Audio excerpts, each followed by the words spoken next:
저는 한국에서 알았습니다. 진짜 가족은 피로 엮이는 게 아니라 마음으로 손을 잡아주는 사람들이라는 걸요. 저는 지금도 그날 기내 방송 소리가 귀에 생생합니다. 프라하발 인천행 비행기였죠. 저는 체코 국영 항공사 승무원이었고 그분은 14번 좌석에 앉아 계셨습니다. 창밖을 하염없이 바라보던 모습을 보면서 저는 묘한 끌림을 느꼈어요. 22살 신입 승무원이던 제게 그 만남은 운명이었습니다. 단 48시간의 만남이 제 인생을 완전히 바꿔버렸죠. 3개월 뒤 저는 뱃속에 새 생명을 품고 혼자 한국행 비행기를 탔습니다. 부모님께 거짓말을 하고 2년간 다니던 직장을 그만두고 손에는 민우가 남긴 메모지 한 장만 쥔 채였죠. 서울 마포구 어느 골목의 주소였습니다. 그곳에 가면 민우를 만날 수 있을 거라 믿었어요. 그런데 서울에 도착해서 만난 건 민우가 아니었습니다.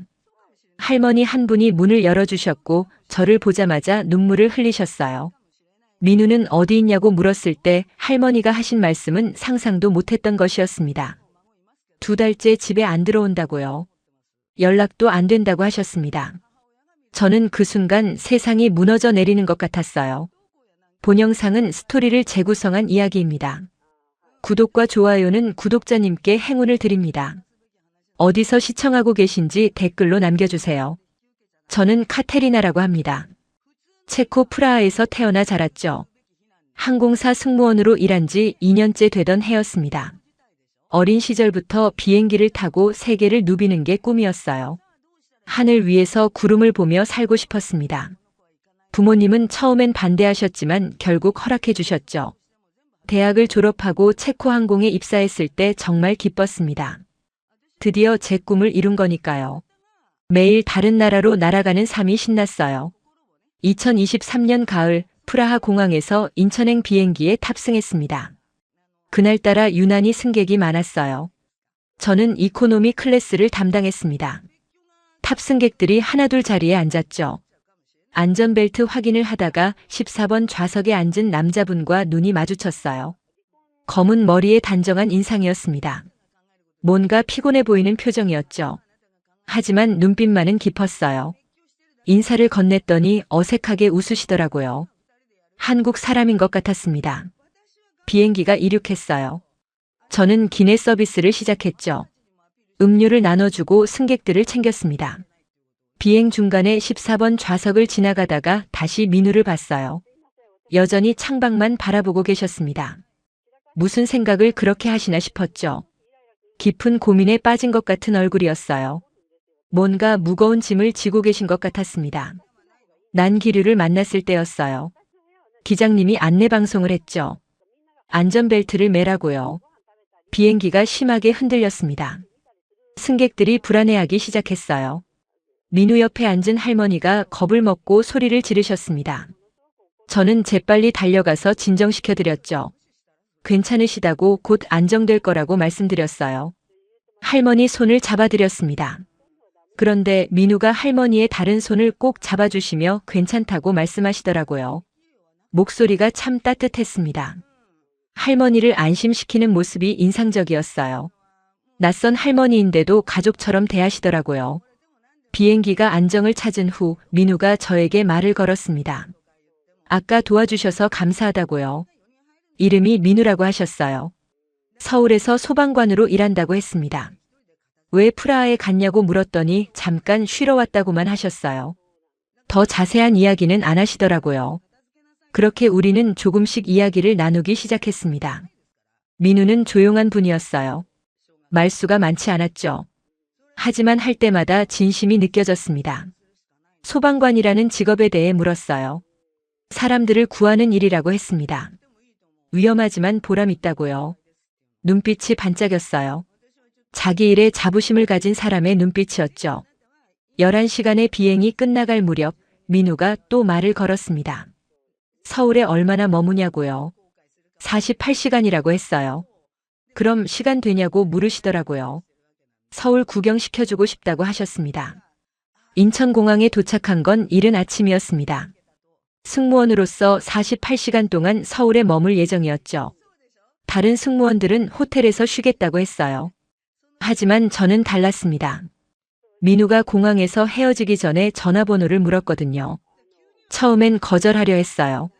승무원 생활하면서 남자분들이 번호 달라고 한 적은 정말 많았거든요. 보통은 가볍게 거절하고 지나갔죠. 그런데 민우의 눈빛은 달랐습니다. 진심이 느껴졌어요. 가벼운 마음이 아니라는 게 보였죠. 고민하다가 번호를 알려드렸습니다. 호텔에 짐을 풀고 쉬고 있는데 문자가 왔어요. 내일 시간 되냐고요. 저는 왜 그랬는지 모르겠지만 된다고 답했습니다. 평소 같으면 절대 안 그랬을 거예요. 다음 날 호텔 로비에서 만났죠. 민우는 깔끔한 셔츠에 청바지 차림이었어요. 어제보다 훨씬 밝아 보였습니다. 머리도 단정하게 넘기셨더라고요. 어디 가냐고 물었더니 서울에서 가장 아름다운 곳이라고만 했어요. 택시를 타고 남산으로 향했습니다. 차 안에서 민우가 서울 이야기를 해주셨어요. 자기가 태어나고 자란 도시라고요. 타워 전망대에 올라갔습니다. 서울 전경을 보는데 정말 숨이 멎을 것 같았죠. 빌딩 숲 사이로 한강이 반짝이고 있었어요. 산들이 도시를 둘러싸고 있었습니다. 민우가 창을 가리키며 말했어요. 저기 보이는 건물들마다 사람들이 살고 있다고요. 저마다의 삶이 있고 저마다의 이야기가 있다고 했습니다. 자기는 그 사람들을 지키는 일을 한다고요. 소방관이라는 직업에 대한 자부심이 느껴졌어요. 하지만 동시에 무거운 책임감도 보였죠. 점심은 한옥마을 근처 작은 식당에서 먹었습니다. 민우가 직접 주문해 주셨죠. 김치찌개가 나왔어요. 처음 먹어보는 맛이었는데 얼큰하면서도 따뜻했습니다. 뜨거운 국물이 목으로 넘어갈 때 기분이 좋았어요. 민우는 제가 먹는 걸 보면서 계속 웃으셨습니다. 잘 먹는다고 보기 좋다고 하시더라고요. 반찬도 이것저것 설명해 주셨어요. 김치는 한국의 전통 음식이라고요. 매일 먹는다고 했습니다. 오후에는 한강을 걸었습니다. 강바람이 시원했죠. 사람들이 자전거를 타고 돗자리를 펴고 앉아 있었어요. 연인들이 손을 잡고 걷고 있었습니다. 평화로운 풍경이었죠. 민우가 갑자기 멈춰서서 말했습니다. 사실 자기는 사람들한테 마음을 잘 안 연다고요. 어렸을 때 아버지를 잃고 힘들게 살았다고 했어요.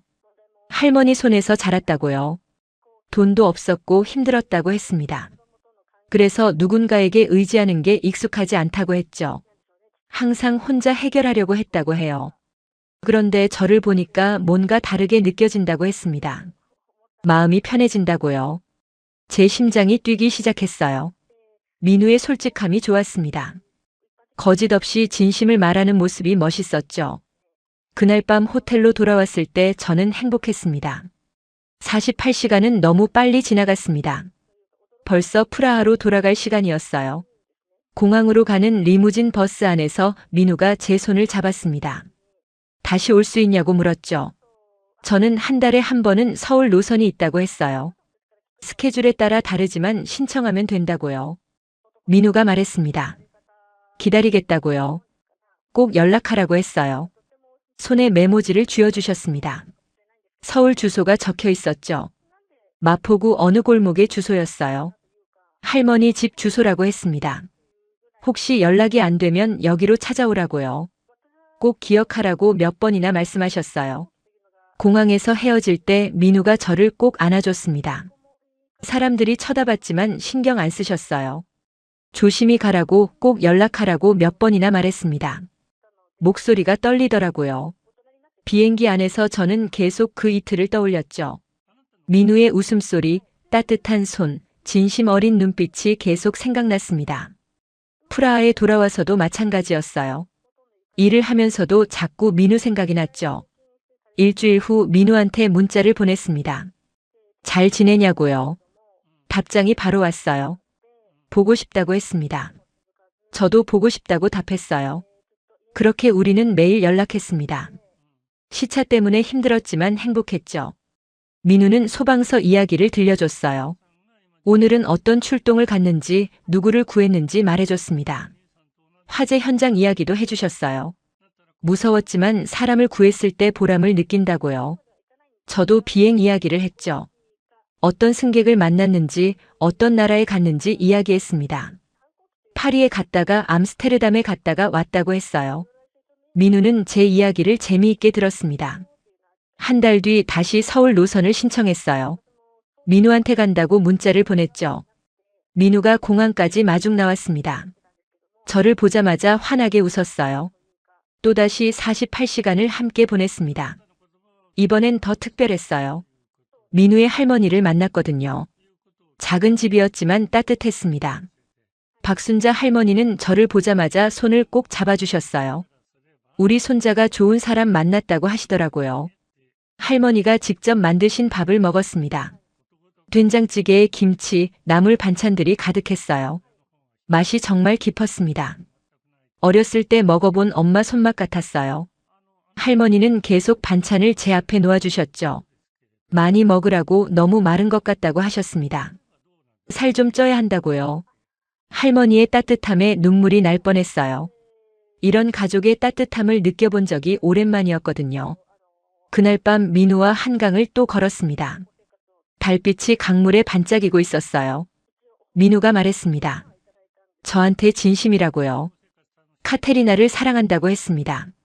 하지만 자기는 가진 게 없다고 했죠. 소방관 월급으로는 넉넉하지 않다고요. 카테리나한테 좋은 걸 해줄 수 없을 것 같다고 했어요. 저는 그게 무슨 상관이냐고 했습니다. 사랑하면 되는 거 아니냐고요. 민우가 저를 꼭 안아줬어요. 프라하로 돌아온 지 일주일이 지났습니다. 그런데 이상한 일이 생겼어요. 민우한테서 연락이 안 왔습니다. 보통은 매일 문자를 주고받았는데 답이 없었죠. 전화를 해도 받지 않았어요. 처음엔 바쁜가 보다 했습니다. 소방관이니까 출동 나가면 연락 못할 수도 있잖아요. 큰 화재 현장이라도 있나 싶었죠. 이틀 정도는 그러려니 했어요. 그런데 일주일이 지나도 2주가 지나도 소식이 없었습니다. 저는 불안해지기 시작했어요. 혹시 사고라도 난 건 아닐까요? 소방관은 위험한 직업이니까요. 인터넷으로 한국 뉴스를 찾아봤습니다. 큰 화재 사고는 없었어요. 그럼 다친 건 아닐까요? 병원에 입원한 건 아닐까 싶었습니다. 아니면 마음이 변한 걸까요? 저를 만나는 게 부담스러워진 걸까요? 원거리 연애가 힘들다고 생각한 걸까요? 온갖 생각이 다 들었습니다. 매일 밤 잠을 못 잤어요. 핸드폰만 들여다봤죠. 혹시 연락이 올까 싶어서요. 새벽 2시, 3시까지 핸드폰을 보고 있었습니다. 동료들이 물었어요. 무슨 일 있냐고요. 얼굴이 안 좋다고 했습니다. 괜찮다고 했지만 얼굴에 다 드러났나 봐요. 살도 빠지고 있었죠. 식욕도 없었습니다. 그러던 어느 날 아침이었어요. 일어나자마자 속이 메스꺼웠습니다. 화장실로 달려가서 토했죠. 뭘 잘못 먹었나 싶었어요. 처음엔 스트레스 때문인 줄 알았습니다. 민우 생각에 몸까지 안 좋아진 거라고요. 그런데 며칠 동안 계속되더라고요. 아침마다 토하고 속이 울렁거렸습니다. 아무것도 먹을 수가 없었어요. 물만 마셔도 토할 것 같았죠. 생리도 늦어지고 있었어요. 원래 정확한 편인데 한 달째 안 나왔습니다. 설마 하는 생각이 들었죠. 아니야, 그럴 리 없어. 스트레스 때문에 늦어진 거야. 하지만 불안했어요. 약국에서 임신 테스트기를 샀습니다. 손이 떨렸어요. 계산할 때도 얼굴이 빨개졌죠. 집에 돌아와서 화장실에 들어갔습니다. 검사를 했어요. 3분을 기다리는 게 3시간 같았습니다. 시계를 보면서 초침을 세웠죠. 결과를 봤어요. 2줄이 나타났습니다. 임신이었어요. 그 순간 머릿속이 하얘졌습니다. 민우는 연락이 안 되고 저는 임신을 했고 어떻게 해야 할지 몰랐죠. 바닥에 주저앉았습니다. 한참을 그렇게 앉아 있었어요. 울 수도 없었습니다. 그냥 멍했죠. 병원에 가서 확인했습니다. 산부인과에 예약을 잡고 갔어요. 검사를 받았죠. 의사 선생님이 말했습니다. 임신 8주라고요. 축하한다고 하셨습니다. 하지만 저는 웃을 수가 없었어요. 선생님이 아버지한테도 알리셨냐고 물으셨죠. 저는 대답을 못했습니다. 집에 돌아와서 민우한테 또 전화를 걸었어요. 여전히 받지 않았죠. 문자를 보냈습니다. 민우 씨, 저 임신했어요. 꼭 연락 주세요. 제발요. 하지만 답은 오지 않았습니다. 밤새 울었어요. 임신 3개월이 되었습니다. 배가 조금씩 나오기 시작했어요. 옷을 입어도 티가 났죠. 더는 숨길 수 없다는 걸 알았습니다. 부모님께 말씀드려야 했어요. 어느 주말 부모님 집에 갔습니다. 거실 소파에 앉았죠. 식탁에 마주 앉아서 말했습니다. 엄마, 저 임신했어요. 조용히 말했지만 엄마는 바로 알아들으셨어요.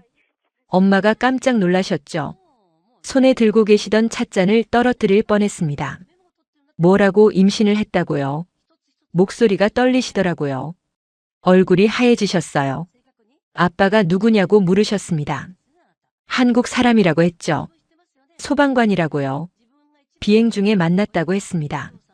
사랑한다고 했어요. 엄마가 지금 어디 있냐고 물었습니다. 연락이 안 된다고 했어요. 한 달째 연락이 끊겼다고요. 엄마 얼굴이 굳어졌어요. 소리를 지르셨습니다. 그런 무책임한 남자랑 무슨 아이를 낳느냐고요.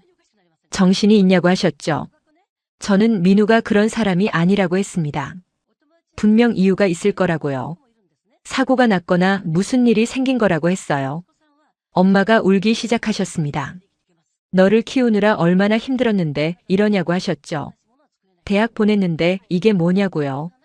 실망했다고 하셨습니다. 저는 죄송하다고만 했어요. 달리 할 말이 없었습니다. 엄마는 낙태를 하라고 하셨어요. 아직 늦지 않았다고요.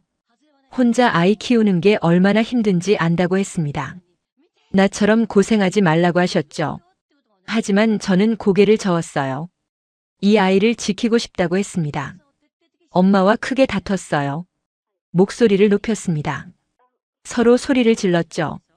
엄마는 정신 차리라고 했고 저는 제 인생이라고 했습니다. 결국 집을 나왔어요. 문을 쾅 닫고 나왔습니다.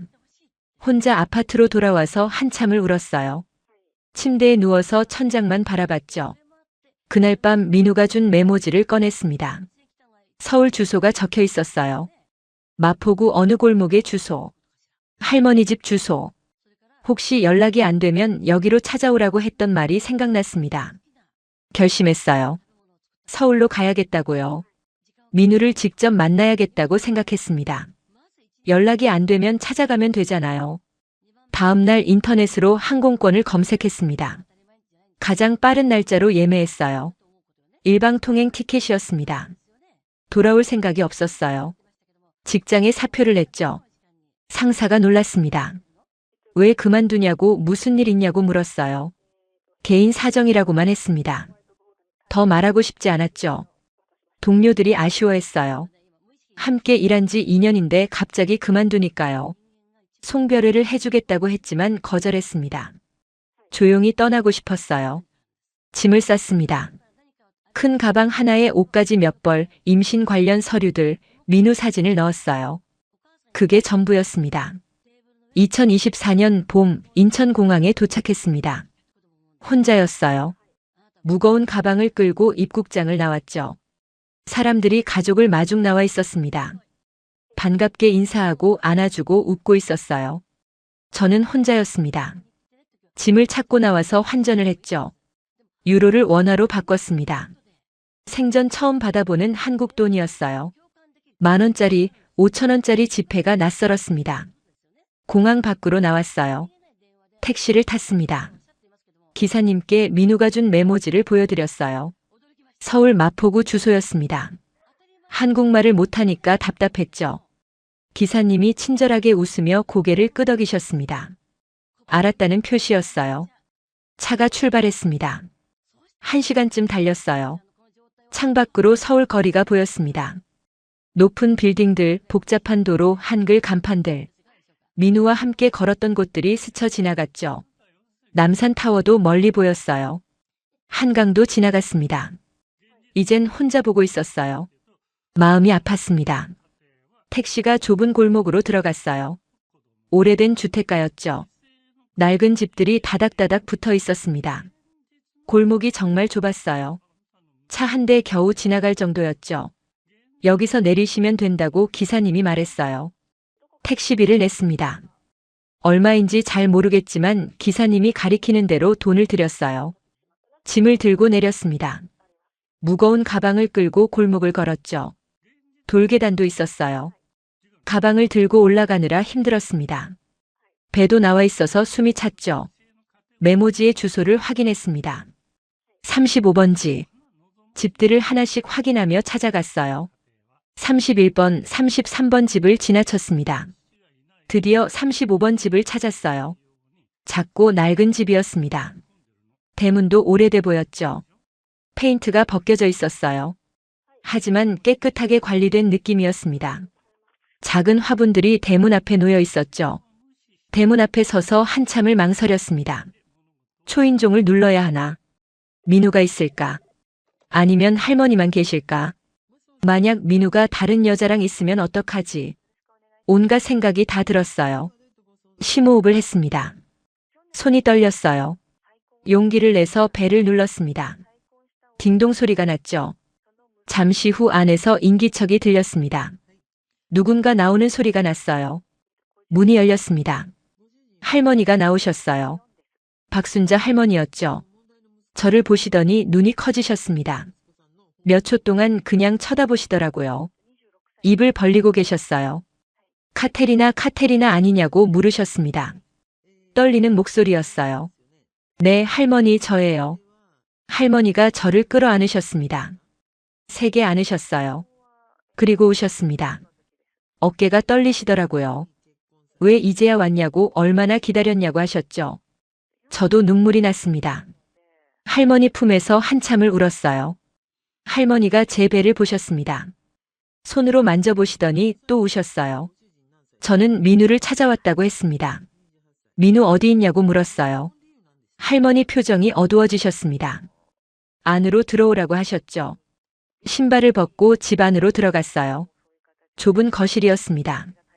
오래된 가구들이 있었죠. 낡았지만 깨끗했어요. 할머니가 앉으라고 하셨습니다.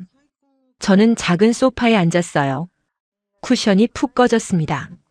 할머니가 부엌으로 가셨어요. 차를 내오셨습니다. 손이 떨리시는 게 보였어요. 찻잔을 제 앞에 놓으시더라고요. 할머니가 천천히 말씀하셨습니다. 민우는 지금 여기 없다고요. 한 달 전부터 집에 안 들어온다고 했습니다. 제 가슴이 철렁 내려앉았어요. 소방서에는 나간다고 하는데 연락이 안 된다고 하셨죠. 할머니도 민우를 못 본 거예요. 전화하면 괜찮다고만 한대요.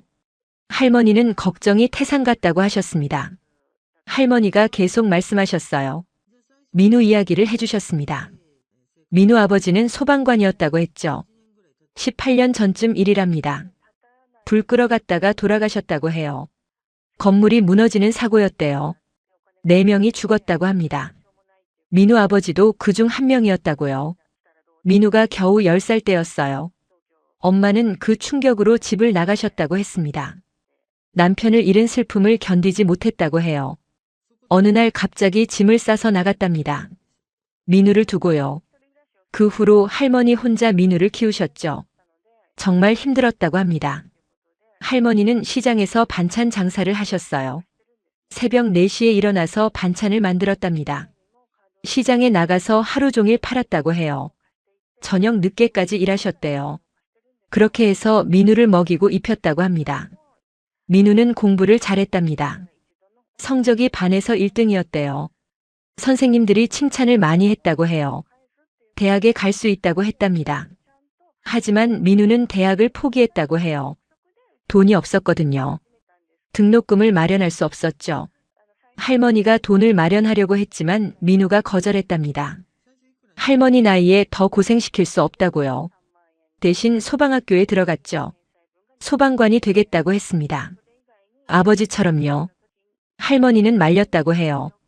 아버지처럼 될까봐 무섭다고요. 제발 다른 일을 하라고 했답니다. 하지만 민우는 고집을 꺾지 않았습니다. 소방관이 되어 사람들을 구하는 게 아버지에 대한 보답이라고 했죠. 아버지가 못다한 일을 자기가 이어가겠다고요. 할머니는 눈물을 흘리셨어요. 민우는 착한 아이라고요. 너무 착해서 탈이라고 하셨습니다. 자기는 아무것도 없다고 할머니만 있다고 늘 말했다고 해요. 그래서 사람들한테 마음을 잘 안 연다고 했습니다. 친구도 별로 없다고요.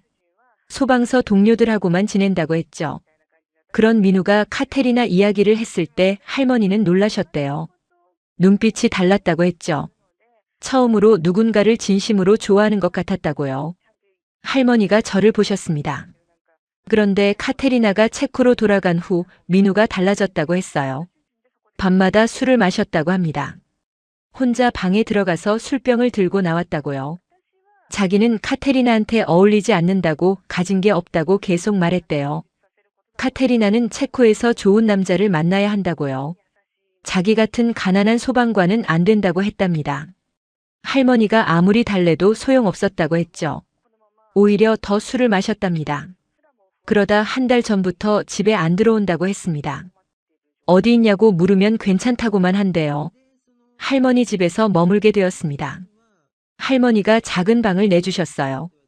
민우 방이었죠. 좁았지만 깨끗했습니다. 책상 위에 민우 사진이 있었어요. 소방복을 입은 모습이었죠. 환하게 웃고 있는 얼굴. 그 사진을 보면서 울었습니다. 민우, 대체 어디 있는 거예요? 왜 저를 피하는 거예요? 며칠이 지났습니다. 할머니는 매일 시장에 나가셨어요. 저도 따라갔죠. 할머니를 도와드리고 싶었습니다. 반찬을 만들고 손님 상대하고.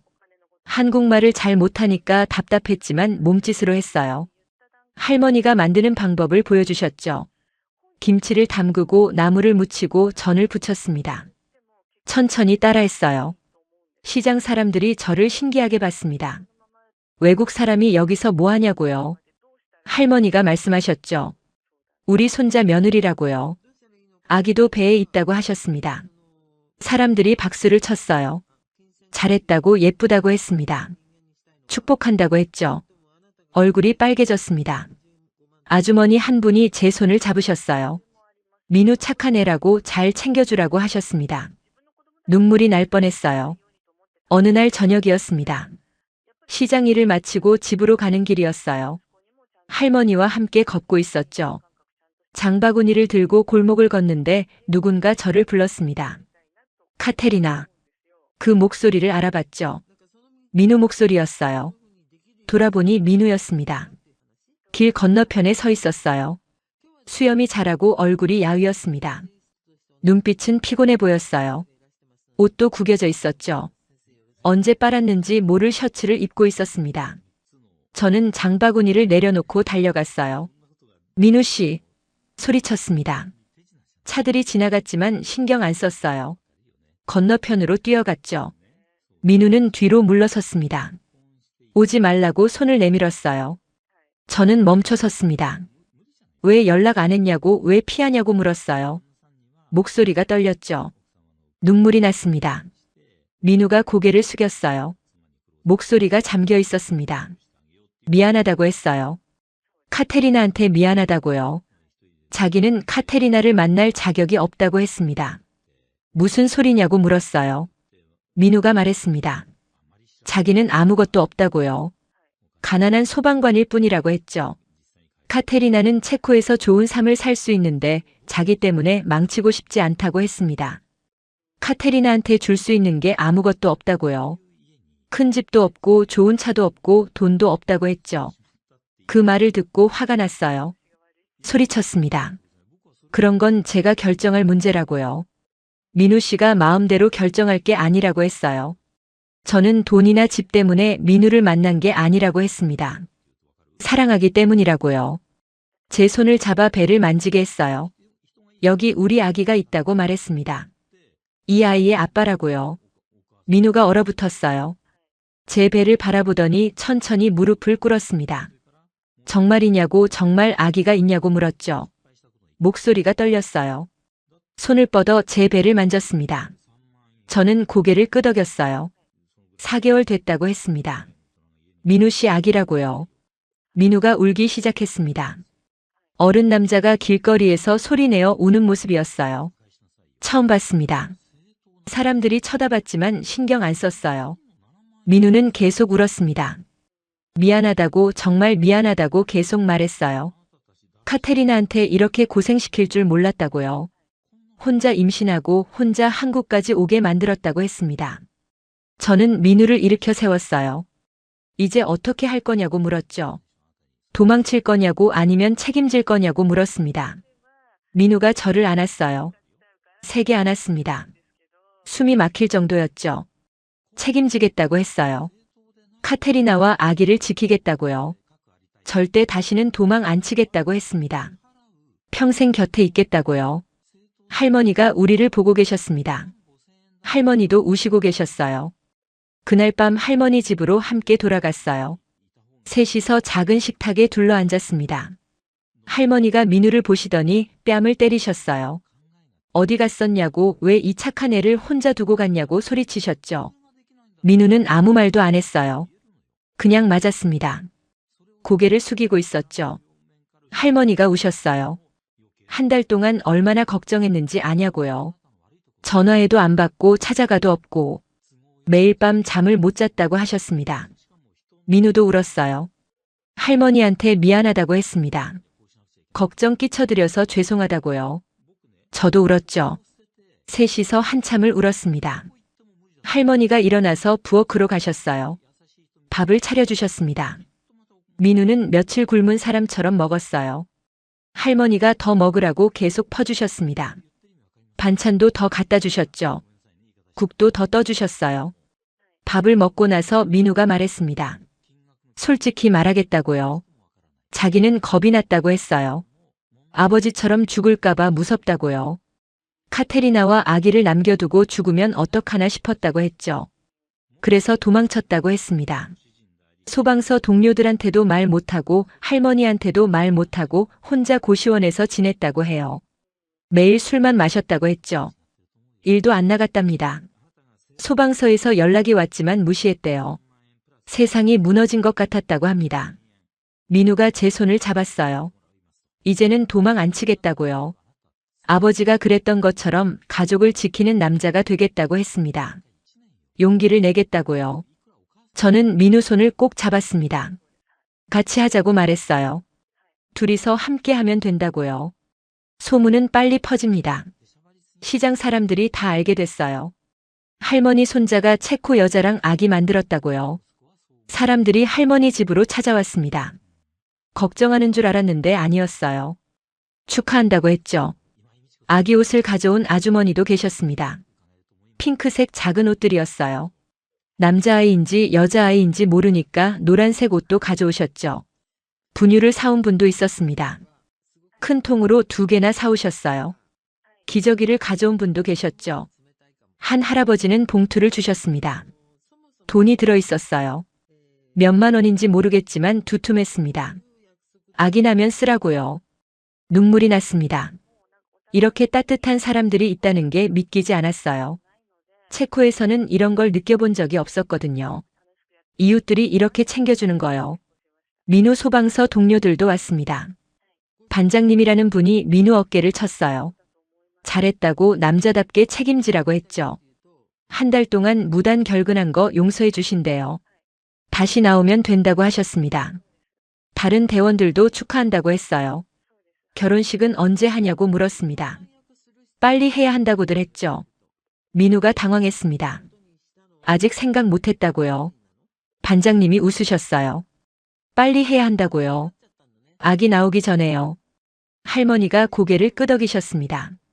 맞다고 결혼부터 해야 한다고 하셨죠. 그날 저녁 민우가 무릎을 꿇었습니다. 정식으로 청혼하는 거예요. 반지도 없이요. 그냥 맨손으로 제 손을 잡았습니다. 카테리나 나랑 결혼해 줄래요? 평생 지킬게요. 사랑할게요. 민우 목소리가 떨렸어요. 저는 울면서 그러겠다고 했죠. 할머니가 박수를 치셨어요. 시장 아주머니들도 함께 있었는데 다들 환호했습니다. 만세를 부르셨죠.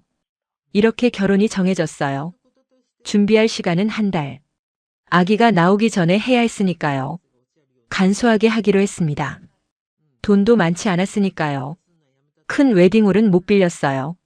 시장 사람들이 다 도와주셨습니다. 음식은 할머니랑 아주머니들이 만들어주셨죠. 잡채를 만들고 불고기를 구웠습니다. 김밥도 수백 줄 말았어요. 떡도 쪘습니다. 장소는 동네 작은 공원으로 정했습니다. 하객은 이웃들과 소방서 동료들이면 충분했죠. 웨딩드레스는 시장에서 샀어요. 비싸지 않은 거였지만 예뻤습니다.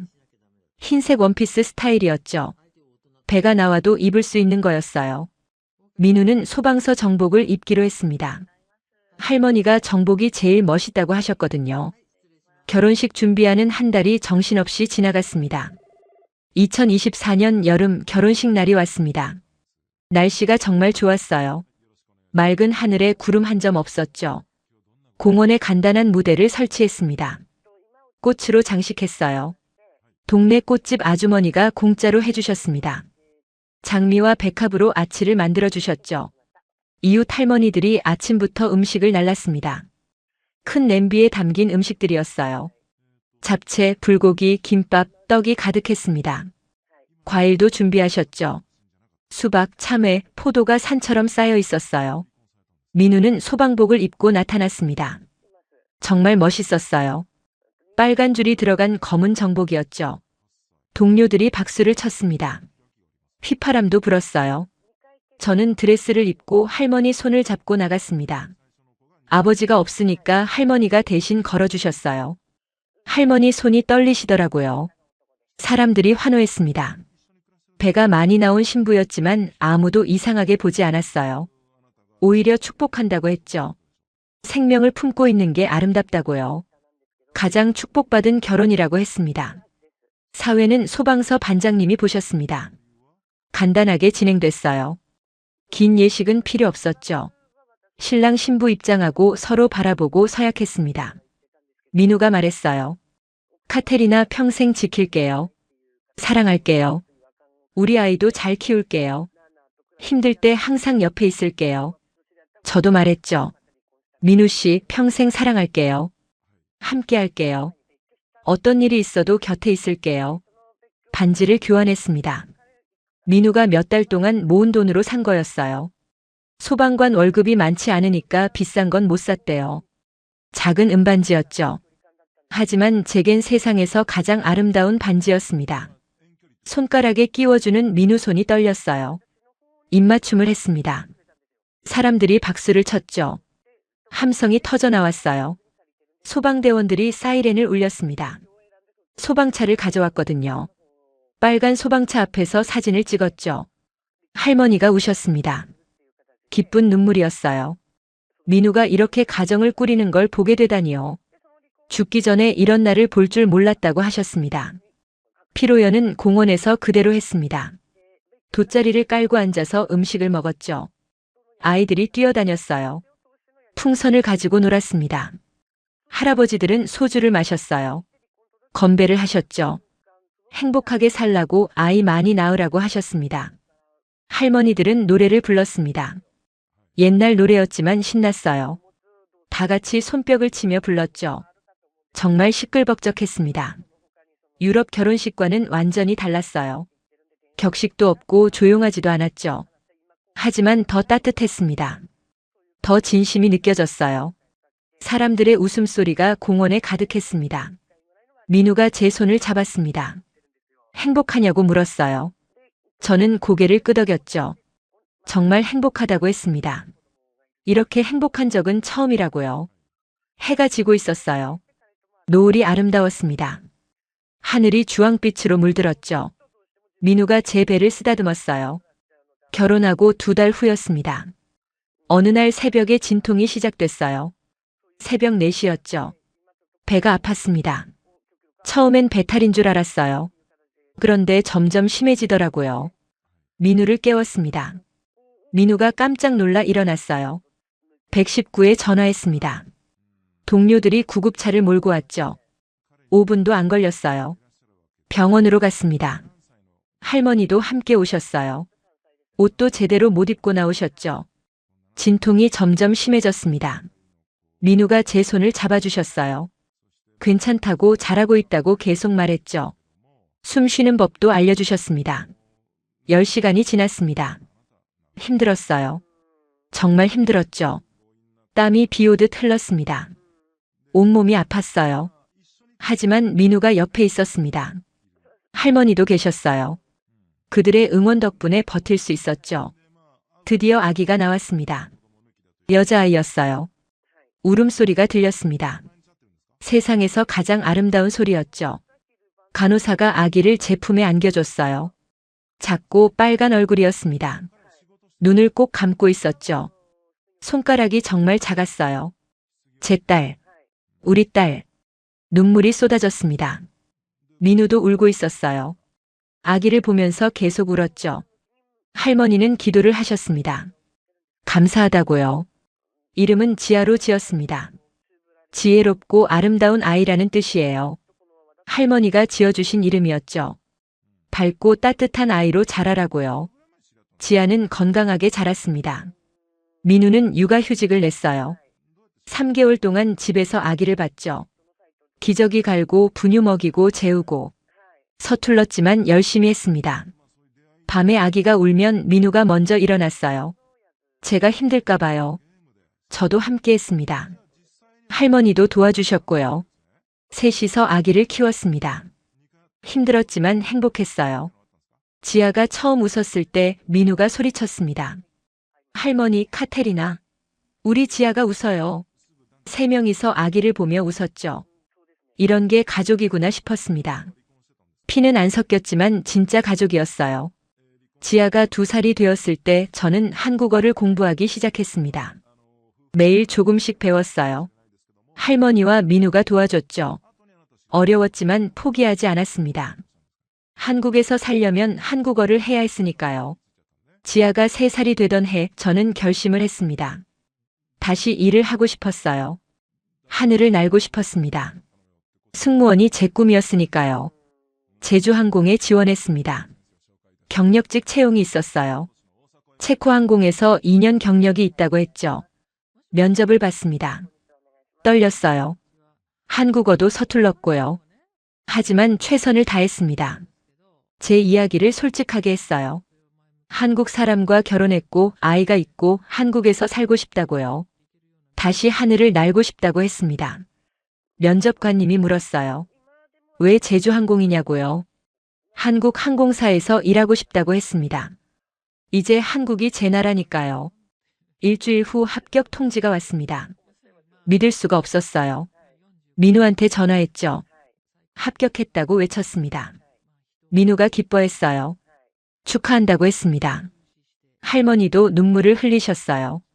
잘했다고 자랑스럽다고 하셨죠. 지금 저는 제주항공 승무원으로 일하고 있습니다. 국내선을 주로 탑니다. 서울에서 제주도, 부산, 대구로 날아다녀요. 일주일에 3일 정도 비행하고 나머지는 집에 있습니다. 지아를 돌보고 할머니를 모시고 민우와 시간을 보내죠. 지아는 이제 4살입니다. 한국어와 체코어를 섞었어요. 할머니를 할미라고 부르죠. 민우를 아빠라고 합니다. 저는 엄마예요. 부모님도 결국 용서해 주셨어요. 지아가 2살 때 한국에 오셨습니다. 처음엔 어색했죠. 하지만 지아가 할아버지 하고 달려가니까 엄마가 눈물을 흘리셨어요. 미안하다고 하셨습니다. 이제는 1년에 한 번씩 한국에 오세요. 저는 행복합니다. 가족이 있으니까요. 사랑하는 사람들이 있으니까요. 한국은 이제 제 집입니다. 서울은 제 고향이에요. 매일 아침 일어나면 감사합니다. 이 모든 것에 감사해요. 민우에게, 할머니께, 지아에게, 그리고 저를 받아준 모든 분들께 감사합니다. 오늘도 행복합니다. 내일도 행복할 거예요. 우리 가족과 함께라면 매일이 행복할 겁니다. 사랑합니다. 제 가족을 사랑해요. 이 삶을 사랑합니다. 감사합니다. 지금은 2024년 가을입니다. 지아가 유치원에 다니기 시작했어요. 처음 등원하던 날이 기억납니다. 작은 가방을 메고 문 앞에 섰죠. 엄마, 저 유치원 가요. 씩씩하게 말했습니다. 하지만 눈가가 촉촉했어요. 떨어지기 싫었나 봐요. 저도 눈물이 날 뻔했습니다. 민우가 지아를 안아 올렸어요. 우리 딸 잘하고 올 거지요. 지아가 고개를 끄덕였습니다. 선생님이 지아 손을 잡고 들어갔어요. 지아가 돌아보며 손을 흔들었죠. 저는 그 자리에 한참 서 있었습니다. 제 딸이 잘하고 있어요. 한국에서 태어나 한국 아이로 자라고 있습니다. 가끔 신기해요. 제가 체코에서 태어났지만 제 딸은 한국 사람이에요. 한국어를 모국어로 쓰고 한국 음식을 먹고 한국 친구들과 놀죠. 지아는 유치원에서 인기가 많답니다. 선생님이 말씀하셨어요. 친구들을 잘 챙긴다고요. 누가 울면 달래준대요. 누가 넘어지면 일으켜준답니다. 민우를 닮은 것 같아요. 따뜻한 마음을 가진 아이로 자라고 있습니다. 저는 제주항공에서 일한 지 1년이 넘었습니다. 처음엔 어려웠어요. 한국어도 서툴렀고 한국식 서비스도 익숙하지 않았죠. 하지만 동료들이 많이 도와줬습니다. 천천히 가르쳐 줬어요. 한국어 발음도 고쳐주고 승객 응대법도 알려줬죠. 지금은 많이 익숙해졌습니다. 승객들이 저를 보면 신기해하세요. 외국인 승무원이니까요. 어느 나라 사람이냐고 물어봅니다. 체코에서 왔다고 하면 놀라세요. 한국어를 어떻게 배웠냐고요. 남편이 한국 사람이라고 하면 고개를 끄덕입니다. 아, 그래서 한국에 사시는구나. 네, 이제 한국이 제 집이에요. 그렇게 대답하죠. 비행하는 게 여전히 좋습니다. 하늘 위에 있으면 자유로워요. 구름을 보면 평화롭습니다. 어렸을 때부터 꿈꿔왔던 삶이에요. 지금도 그 꿈을 살고 있습니다. 다만 예전과 다른 게 있어요. 집에 돌아갈 가족이 있다는 거죠. 민우와 지아와 할머니가 기다리고 있습니다. 비행을 마치고 집에 도착하면 지아가 달려옵니다. 엄마! 소리치며 안겨요. 민우는 웃으며 맞이해 줍니다. 할머니는 밥을 차려놓고 계세요. 이게 행복이구나 싶습니다. 할머니는 여전히 시장에서 일하세요. 75이 넘으셨지만 건강하십니다. 매일 새벽에 일어나 반찬을 만드세요. 저도 쉬는 날에는 도와드립니다. 이제 김치도 담글 수 있어요. 나물도 무칠 수 있죠. 전도 부칩니다. 할머니가 늘 칭찬하세요. 이제 진짜 한국 며느리 다 됐다고요. 제가 웃으면 할머니도 웃으십니다. 시장 사람들은 저를 이제 완전히 가족처럼 대해주세요. 카테리나가 아니라 민우네 집 며느리로 불러요. 어디 가니 민우네 며느리. 지아 유치원 잘 다니니. 오늘 비행 없어. 다들 관심을 가져주십니다. 명절이면 떡을 나눠주시고 제사 음식도 가져다 주세요. 이게 한국의 정이에요. 따뜻한 마음들입니다. 체코에서는 느껴보지 못한 것들이죠. 민우는 여전히 소방관입니다. 위험한 일이지만 보람을 느낀대요. 며칠 전에도 큰 화재가 있었습니다. 아파트에서 불이 났대요. 민우가 출동했죠. 건물 안에 아이가 있다는 신고를 받았답니다. 민우가 달려 들어갔어요. 연기가 자욱했지만 아이를 찾아냈습니다. 안고 나왔죠. 아이는 무사했어요. 민우는 연기를 많이 마셔서 병원에 갔습니다. 제게 전화가 왔어요. 가슴이 철렁했죠. 병원으로 달려갔습니다. 민우는 괜찮다고 했어요. 조금 기침만 나온다고요. 하지만 얼굴이 새까맣게 그을려 있었습니다. 손도 화상을 입었어요. 저는 울면서 화를 냈습니다. 왜 그렇게 위험한 일을 하냐고요. 민우가 제 손을 잡았어요. 미안해요. 하지만 아이를 구해야 했어요. 그 아이도 누군가의 딸이잖아요. 지아 같은 아이였어요. 민우 눈빛을 보니 알았습니다. 이 사람은 평생 이 일을 할 거예요. 사람을 구하는 일을요. 아버지가 그랬던 것처럼요. 지아는 민우를 자랑스러워합니다. 유치원에서 아빠 직업 말하기를 했대요. 지아가 손을 번쩍 들었답니다. 우리 아빠는 소방관이에요. 불을 끄고 사람을 구해요. 친구들이 와하고 놀랐대요. 선생님도 박수를 쳤답니다. 지아가 집에 와서 자랑스럽게 말했어요. 엄마, 친구들이 우리 아빠 멋있대요. 저도 고개를 끄덕였습니다. 그래, 아빠 정말 멋있어.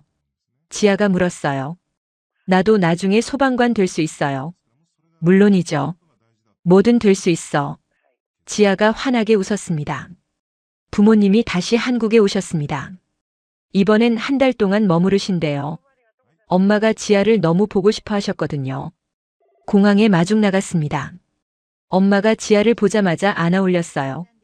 우리 손녀 얼마나 보고 싶었는지 몰라. 지아가 할아버지 할머니하고 인사했습니다. 체코어로요. 제가 가르쳤거든요. 엄마가 눈물을 흘리셨어요. 우리 손녀가 체코어도 하네. 아빠도 웃으셨습니다. 우리 딸 잘 키웠다고 하셨어요. 민우한테도 고맙다고 하셨습니다. 우리 딸 행복하게 해줘서요. 민우가 고개를 숙였습니다. 제가 더 감사합니다. 카테리나 덕분에 제 인생이 바뀌었어요. 부모님이 머무는 동안 여러 곳을 구경시켜드렸습니다. 남산에도 가고 경복궁에도 갔어요. 한강도 걸었죠. 엄마가 계속 감탄하셨습니다. 서울이 이렇게 아름다운 도시인 줄 몰랐다고요.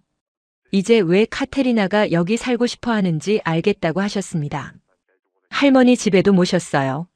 할머니가 음식을 정성껏 준비하셨습니다. 불고기, 잡채, 김치, 된장찌개를 만드셨어요. 엄마가 맛있다고 계속 드셨습니다. 손맛이 느껴진다고요. 할머니와 엄마가 말은 안 통하지만 웃으며 대화하셨어요. 손짓 발짓으로요. 서로 알아듣는 것 같았습니다. 어머니의 마음은 다 통하나 봐요. 아빠는 민우랑 소주를 마셨습니다. 민우한테 말씀하셨어요. 우리 딸 잘 부탁한다고요. 민우가 약속했습니다. 평생 잘 모시겠다고요. 시장 아주머니들이 부모님을 보러 오셨습니다. 카테리나 부모님이라고 난리였어요. 선물을 한 아름 들고 오셨습니다. 과일, 떡 한 과를 가져오셨어요. 엄마가 감동하셨습니다. 이렇게 따뜻한 사람들이 있다니. 한국 사람들 정말 좋다고 하셨어요. 아빠도 고개를 끄덕이셨습니다. 이제 안심이 된다고요. 카테리나가 좋은 사람들에 둘러싸여 있다고요. 민우와 저는 두 번째 아이를 계획하고 있습니다. 지아도 동생을 갖고 싶어 해요. 엄마, 저 동생 갖고 싶어요. 매일 말합니다. 남동생이 좋아요, 여동생이 좋아요. 둘 다 좋다고 하죠. 민우도 동의합니다. 아이 하나 더 낳으면 좋겠다고요. 지아가 외롭지 않게요. 할머니도 좋아하세요. 손주가 많으면 집안이 시끄럽고 좋다고 하시죠. 내년쯤 둘째를 가질 계획입니다. 지아가 5살 되면요. 가끔 생각합니다. 만약 그날 비행기에서 민우를 만나지 않았다면 어땠을까요? 지금의 저는 없었겠죠. 체코에서 여전히 승무원으로 일하고 있었을 거예요. 혼자 살면서 외로워했을지도 모릅니다. 하지만 운명은 저를 여기로 이끌었어요. 이 작은 골목집으로, 이 따뜻한 가족에게로요. 지금 저는 정말 행복합니다. 아침에 눈을 뜨면 민우가 옆에 있어요. 지아가 뛰어와 안겨요.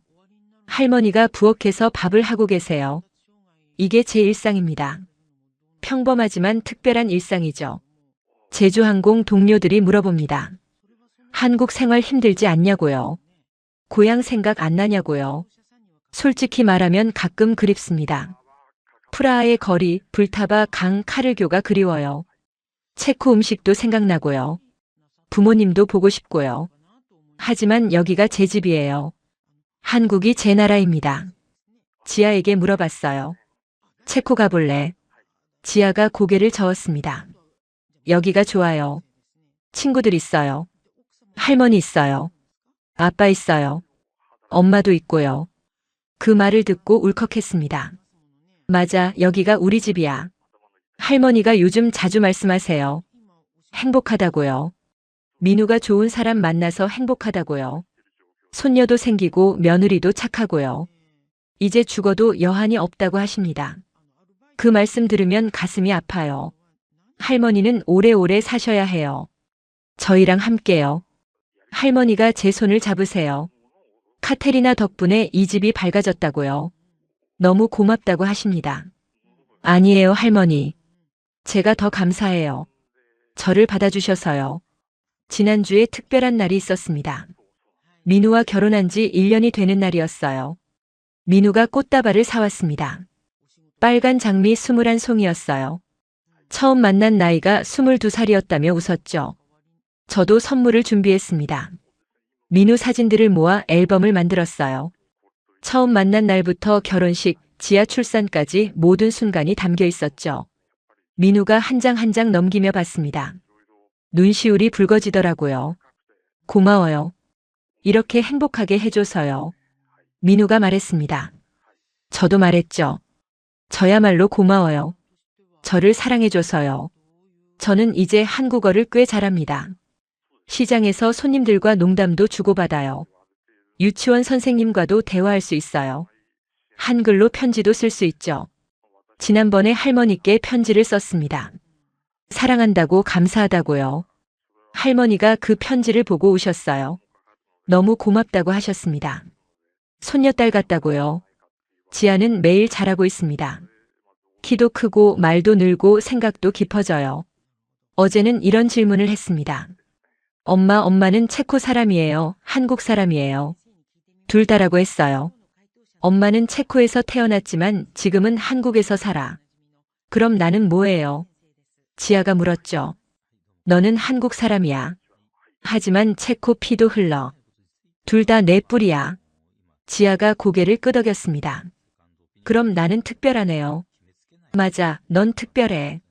세상에서 가장 특별한 우리 딸이야. 오늘 저녁에는 온 가족이 모입니다. 할머니, 민우, 저 지아. 그리고 부모님도 계세요. 다 같이 식탁에 둘러앉아 밥을 먹을 거예요. 할머니가 만든 한국 음식과 엄마가 만든 체코 음식이 함께 차려질 겁니다. 두 나라의 맛이 한 상에 오르는 거죠. 그게 우리 가족입니다. 서로 다른 문화가 만나 하나가 된 가족이에요. 저는 더 이상 체코의 카테리나가 아닙니다. 한국의 카테리나예요. 민우의 아내이고 지아의 엄마이고 할머니의 손녀 며느리입니다. 제주항공 승무원이고 마포구 주민이고 시장 사람들의 가족이에요. 이 모든 것이 저예요. 이 땅에 뿌리를 내렸습니다. 한국은 제 나라입니다. 서울은 제 고향이에요. 이 작은 골목집이 제 집입니다. 앞으로도 여기서 살 거예요. 민우와 함께, 아이들과 함께, 할머니와 함께요. 행복하게 살 거예요. 사랑하며 살 거예요. 감사하며 살 거예요. 이게 제 인생입니다. 제가 선택한 삶이에요. 후회 없습니다. 단 한순간도 후회한 적 없어요. 오히려 감사합니다. 이 모든 것에 감사해요. 민우를 만나게 해주신 것에, 지아를 낳게 해주신 것에, 할머니를 만나게 해주신 것에, 이 따뜻한 사람들을 만나게 해주신 것에 감사합니다. 오늘도 행복합니다. 내일도 행복할 거예요. 모레도 그 다음 날도 행복할 겁니다. 우리 가족과 함께라면 매일이 축복이에요. 사랑합니다. 제 가족을 사랑합니다. 이 삶을 사랑합니다. 한국을 사랑합니다. 감사합니다. 정말 감사합니다.